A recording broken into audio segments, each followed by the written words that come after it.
Orange County District Attorney Tony Rackauckas is running for his sixth term. Los Angeles, Tony Rackauckas, the Orange County District Attorney whose office has been plagued by allegations of corruption in a years-long jailhouse informant scandal, will face a runoff election in November for the job of top prosecutor in the Southern California county. On Tuesday, Rackauckas won more votes than each of his three opponents, his former protege County Supervisor Todd Spitzer, former Brea Mayor Brett Murdoch and consumer attorney Lenore Albert Sheridan, but failed to capture a majority. The district attorney ended ahead of the second-place vote-getter, Spitzer, by a narrow 4% margin. As a result, Rackauckas and Spitzer, both Republicans, will battle it out again in the fall. In California, a county district attorney candidate who finishes with a majority of votes in the primary election has won the job. But if no candidate gets better than 50%, then the top two vote-getters face off in the November general election. Rackauckas, who first took office in 1999 and is seeking his sixth term, was endorsed by 4 members of Congress, 2 state senators and multiple state assemblymen, all Republicans. He was also endorsed by Orange County Sheriff Sandra Hutchins, who has faced scathing criticism for her agency's role in the informant scandal.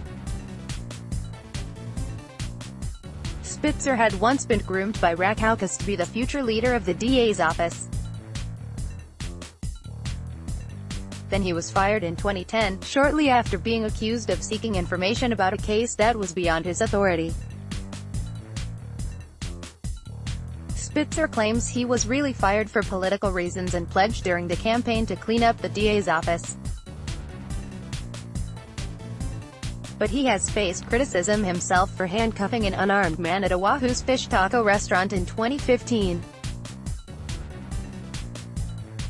The Orange County District Attorney's office has been in crisis for years. In 2014, Assistant Public Defender Scott Sanders alleged that prosecutors and law enforcement officers in Orange County had for decades been running an illegal jailhouse informant program that violated inmates' rights, including those of his client, Scott DeCry, a tugboat captain who had killed 8 people at a Seal Beach salon. Sanders contended that in multiple cases, the district attorney's office and the sheriff's department colluded to plant informants inside county jail cells.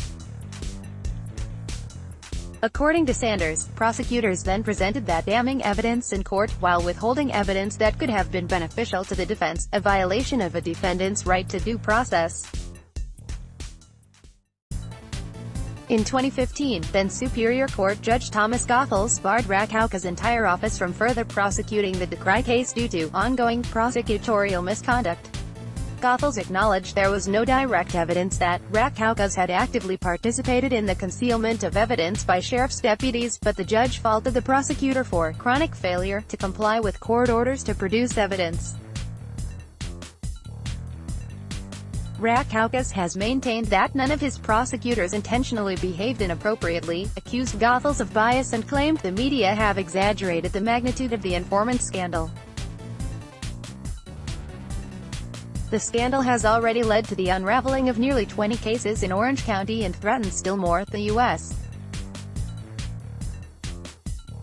Department of Justice, the California Attorney General's office and an Orange County grand jury all launched probes into the allegations of misconduct.